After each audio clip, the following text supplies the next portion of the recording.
Friends, welcome to चैन MPPSC academy. चलिए मैं आपके लिए लेके आया हूँ Madhya Pradesh top quiz for all exam. दोस्तों एमपीएसआई हो, रेलवे हो, किसी भी चीज़ के लिए क्विज बहुत इंपॉर्टेंट है और एमपीपीएससी के लिए तो बहुत ही इंपॉर्टेंट है। दोस्तों आइए चलिए देखते हैं वीडियो क्या है। दोस्तों सबसे पहला क्विज का पहला क्वेश्चन देखते हैं। माखनलाल चतुर्वेदी समारोह मध्य प्रदेश के किस शहर में आयोजित किया जाता है दोस्तों? तो दोस्तों ग्वालियर, खंडवा, भोपाल, होशंगाबाद। तो चलिए आंसर देखते हैं दोस्तों। तो इसका आंसर है खंडवा। अब आइए डिटेल जानते हैं इसके बारे में। तो दोस्तों सबसे पहले ये कि समारोह कब प्रारंभ हुआ? 1987 में हुआ। माखनलाल चतुर्वेदी जी कौन थे? तो ये ख्याति प्राप्त कवि, लेखक और पत्रकार थे जिनकी रचनाएं अत्यंत लोकप्रिय हुई। अब दोस्तों इनका जन्म कहाँ हुआ? तो मध्य प्रदेश के होशंगाबाद जिले के बबई में हुआ था दोस्तों। अब दोस्तों बहुत इंपॉर्टेंट चीज़ है इनकी कृतियाँ, जो कि कई एग्जामों में पूछी जाती है। तो दोस्तों क्या कृतियाँ इनकी? हिमकिरीटिनी, हिमतरंगिनी, युगचरण, समर्पण, मरण ज्वार, माता, वेणुलो गूंजे, धरा, बिजुरी काजल, आज रही आदि इनकी प्रसिद्ध काव्य कृतियाँ हैं दोस्तों। और दोस्तों इनकी बहुत ही इंपॉर्टेंट कृति है पुष्प की अभिलाषा, जो इन्होंने जेल में लिखी थी बैठ के दोस्तों। चलिए अब आगे बढ़ते हैं दोस्तों अगली न्यूज़ की तरफ। मध्य प्रदेश का निम्नलिखित में से कौन सा पुरस्कार खेल से संबंधित नहीं है दोस्तों? विक्रम पुरस्कार, विश्वामित्र पुरस्कार, शिखर पुरस्कार, एकलव्य पुरस्कार। आइए देखते हैं आंसर क्या है दोस्तों। तो दोस्तों शिखर पुरस्कार नहीं है, बाकी तीन है। तो अब बाकी तीन दोस्तों एग्जाम के लिए बहुत इंपॉर्टेंट है क्योंकि ये मध्य प्रदेश से संबंधित है। तो आइए दोस्तों देखते हैं इसकी डिटेल क्या है। तो दोस्तों विक्रम पुरस्कार की जो शुरुआत है वो 1990 में हुई थी दोस्तों। यह पुरस्कार विभिन्न खेल श्रेणियों में राज्य के वरिष्ठ खिलाड़ियों को दिया जाता है दोस्तों। वरिष्ठ खिलाड़ियों को दिया जाता है। तो दोस्तों पिछले 5 साल में कम से कम 2 साल तक राष्ट्रीय अंतर्राष्ट्रीय स्तर पर किसी भी खेल प्रतियोगिता में उन्हें पार्टिसिपेट किया और पदक जीता हो तो दोस्तों विक्रम पुरस्कार दिया जाता है। विश्वामित्र पुरस्कार दोस्तों कोच को दिया जाता है। कोच को किस कंडीशन में दिया जाता है दोस्तों? यदि कोच का कोई भी विद्यार्थी हो जो पिछले 5 वर्षों में न्यूनतम 2 स्वर्ण, 4 रजत या 6 कांस्य पदक जीतने वाले खिलाड़ी उनके अंडर में हो, उनको उन्होंने प्रशिक्षित किया हो दोस्तों। तो इस पुरस्कार की शुरुआत 1994 में की गई थी दोस्तों। एकलव्य पुरस्कार की तरफ आते हैं जिसकी शुरुआत 1997 में की गई थी दोस्तों। छोटे खिलाड़ी, जो छोटी उम्र के खिलाड़ी, 19 वर्ष से कम के खिलाड़ी इसके अंतर्गत आते हैं। जूनियर खिलाड़ियों को भविष्य में अधिक सफलता प्राप्त करने के लिए प्रेरित करने के लिए दिया जाता है दोस्तों। इसकी कंडीशन भी वही है, 5 साल में कम से कम 2 साल तक कोई पदक प्राप्त किया हो दोस्तों। चलिए दोस्तों अगले उसकी तरफ बढ़ते हैं, तीसरे को इसकी तरफ। दोस्तों यदि आपको हमारा वीडियो अच्छा लगे तो लाइक, शेयर, सब्सक्राइब, कमेंट जरूर कीजिएगा। और इस वीडियो से रिलेटेड फ्री पीडीएफ आपको टेलीग्राम में हमारे चैनल से मिल जाएगी, जिसका लिंक हमारे डिस्क्रिप्शन के नीचे दिया होगा। और वहीं दूसरी चीज़, हमारे डिस्क्रिप्शन के नीचे नेशनल करंट अफेयर का हमारा चैनल है ऑल एग्जाम अड्डा, उसका भी लिंक दिया, आप वहाँ भी जाके नेशनल करंट अफेयर देख सकते हैं दोस्तों। चलिए दोस्तों आगे बढ़ते हैं। तीसरा, चित्रकूट का प्रसिद्ध तीर्थ स्थल मध्य प्रदेश के किस जिले में स्थित है? तो दोस्तों आपको मालूम है इसका आंसर क्या है? सतना है दोस्तों। अब जो दोस्तों सतना में स्थित है चित्रकूट का प्रसिद्ध तीर्थ स्थल दोस्तों, तो दोस्तों आपको मालूम है यूपी एमपी की बॉर्डर पे स्थित है। एमपी का सतना के अंतर्गत आता है और यूपी के तो चित्रकूट, वहाँ पे एक जिला ही है दोस्तों। अब दोस्तों ये क्यों इंपॉर्टेंट है दोस्तों? तो ये बहुत पवित्र तीर्थ स्थल है दोस्तों। अब दोस्तों जो चित्रकूट है उसकी स्थापना जो हुई थी 2005 में हुई थी, पवित्र नगर के रूप में उसको घोषित किया गया था। यहाँ ब्रह्मा, विष्णु, महेश के बाल अवतार लिए थे दोस्तों। अब्दुल रहीम खाने खान आप जानते हो, अकबर के टाइम उनकी जन्मभूमि भी यही है दोस्तों। और दोस्तों आप यहाँ देख सकते हैं कामतगिरी, हनुमान धारा, जानकी कुंड और लक्ष्मण पहाड़ी और देवांगना प्रसिद्ध धार्मिक पर्वत चित्रकूट में ही स्थित है दोस्तों।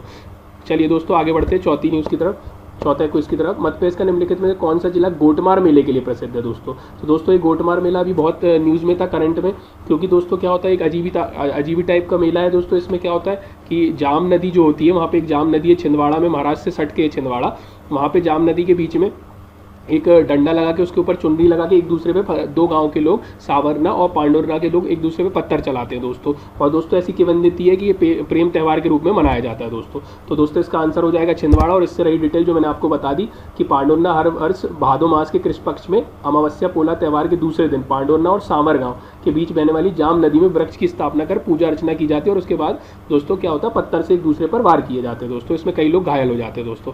चलिए दोस्तों अगला पढ़ते हैं, 5 की तरफ पढ़ते हैं। मध्य प्रदेश के किस स्थान को मध्य प्रदेश का डेट्रॉइट कहा जाता है?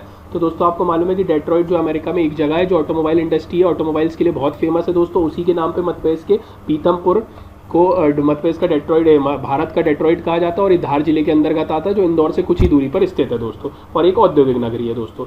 चलिए दोस्तों अब अगली न्यूज़ की तरफ बढ़ते हैं जो कि छठवें क्विज है। मध्य प्रदेश के किस मैदान पर सचिन तेंदुलकर द्वारा पहले 1 दिवसीय अंतर्राष्ट्रीय दोहरा शतक बनाया गया था? अब दोस्तों आपको मालूम है कि किस स्टेडियम में बनाया गया था? तो कैप्टन रूप Singh stadium, Nehru stadium, Holkar cricket stadium है, ग्वालियर अंतर्राष्ट्रीय क्रिकेट स्टेडियम। तो दोस्तों आपको मैं पहले बताना चाहूँगा कैप्टन रूप सिंह स्टेडियम आपको मालूम है कि ग्वालियर में स्थित है। होलकर क्रिकेट स्टेडियम इंदौर में स्थित है और ग्वालियर अंतर्राष्ट्रीय तो ग्वालियर में स्थित है दोस्तों। चलिए अब मैं आपको बताता हूँ इस न्यूज़ से रिलेटेड डिटेल। पहले तो आंसर देख लीजिए, कैप्टन रूप सिंह स्टेडियम। अब इससे रिलेटेड डिटेल बताता हूँ। तो कप्तान रूप सिंह स्टेडियम मध्य प्रदेश के ग्वालियर में एक क्रिकेट मैदान है दोस्तों। और कैप्टन रूप सिंह जो थे दोस्तों बहुत बड़े हॉकी खिलाड़ी थे, जो कि अपने जो हॉकी टीम के कैप्टन थे ध्यानचंद, उनके छोटे भाई थे दोस्तों। ध्यानचंद भी आप जानते हैं बहुत बड़े खिलाड़ी थे। अब दोस्तों ये जो स्टेडियम है फ्लड लाइट्स से मौजूद है, मतलब दुधिया रोशनी से युक्त है।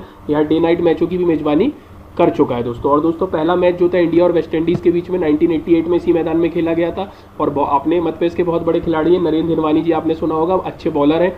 तो उनका जो डेब्यू मैच है वो इसी मैच में हुआ था दोस्तों, भारत और वेस्ट इंडीज़ के बीच में। चलिए दोस्तों अब अगली क्विज की तरफ बढ़ते हैं, 7वां की तरफ बढ़ते हैं। कुल्लू वन्यजीव अभ्यारण्य मध्यप्रदेश के किस जिले में स्थित है? तो श्योपुर में स्थित है। अब चलिए देखते हैं इससे रिलेटेड डिटेल क्या है दोस्तों। तो दोस्तों आपको मालूम है कुल्लू वन्यजीव अभ्यारण्य अभी हाल ही में बहुत ज़्यादा न्यूज़ में था, क्योंकि इसको वन्यजीव अभ्यारण्य से राष्ट्रीय उद्यान बना दिया गया। अब मध्य प्रदेश में टोटल 11 राष्ट्रीय उद्यान हुआ करते थे, 12 राष्ट्रीय उद्यान हो गए। अब इससे रिलेटेड अपन डिटेल देखते हैं दोस्तों। क्या राष्ट्रीय उद्यान बनाए जाने से पहले कुल्लू एक वन्यजीव अभ्यारण्य था, इसे पालनपुर कुल्लू वन्यजीव अभ्यारण्य भी कहा जाता है। ये मध्य प्रदेश के श्योपुर जिले में स्थित है। यह लगभग 900 वर्ग किलोमीटर के क्षेत्र में फैला हुआ है दोस्तों। श्योपुर में स्थित है, 900 वर्ग में फैला हुआ है। 81 में जब इसकी स्थापना हुई थी, 1981 में जब इसकी स्थापना हुई थी, तब इसका जो क्षेत्रफल था वो 344.68 वर्ग किलोमीटर था। और दोस्तों ये किस लिए फेमस है? तो यहाँ भारतीय भेड़िया, बंदर, भारतीय तेंदुआ तथा नीलगाय जैसे जानवर पाए जाते हैं। चलिए अगले 8वें क्विज की तरफ बढ़ते हैं। खजुराहो किस वंश के लिए धार्मिक और सांस्कृतिक केंद्र था? सातवाहन, चंदेला, गुर्जर प्रतिहार और गुप्त। तो दोस्तों इसका आंसर है चंदेला वंश, यहाँ आप देख सकते हैं। और दोस्तों आपको मालूम है मध्यकालीन भारत में गुर्जर प्रतिहार वंश के सामंत थे चंदेल वंश, और आगे चल के इन्होंने अपने चंदेल वंश की स्थापना की थी, जिसका संस्थापक आइए देखते हैं डिटेल क्या है। जिनके संस्थापक ननुक था। और दोस्तों इनकी राजधानी खजुराहो थी, जो खजूर बाग के नाम से भी प्रसिद्ध थी। और खजुराहो को खजूर वाटिका और खजूर का बगीचा भी कहा जाता था, जो मुख्य रूप से नानुक के हाथों में था। और दोस्तों आगे चल के नानुक का स्थान किसने लिया? उनके उत्तराधिकारी वाघपति ने लिया, जो उनका पुत्र था, और 9वीं सदी की दूसरी तिमाही में। और दोस्तों इससे रिलेटेड बहुत महत्वपूर्ण राजा है धंग। आप जानते हैं धंग ने 950 से 1050 ईस्वी के बीच में खजुराहो में बहुत सारे मंदिरों का निर्माण कराया दोस्तों। और इनकी जो प्रशासनिक राजधानी है चंदेल लोगों की, वो महोबा थी दोस्तों, महोबा यूपी।